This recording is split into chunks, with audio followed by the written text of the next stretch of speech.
Hi, I am Dr. Neka Chukwu with the Olu United Medical Foundation. Maternal mortality continues to be a global challenge despite efforts to improve outcomes. According to the World Health Organization, about 810 women die every day from pregnancy-related complications. Most of these deaths occur in sub-Saharan Africa.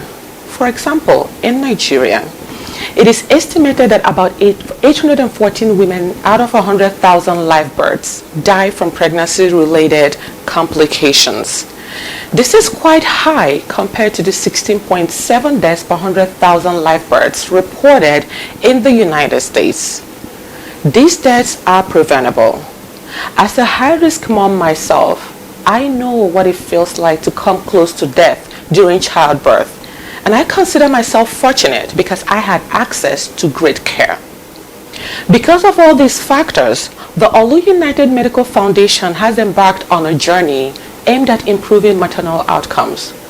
We believe that we can achieve this by building a world-class labor and delivery unit, which will contain 2 hybrid operating rooms. This is to ensure that our moms receive high-quality care without any delay. But we cannot do this alone. We need your help to keep our mothers alive.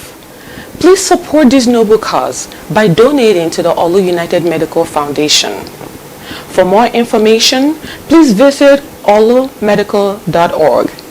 I envision a world where no woman dies while giving life. On behalf of our mothers in Imo State, Nigeria, and the Olu United Medical Foundation, I say thank you for your support and generosity.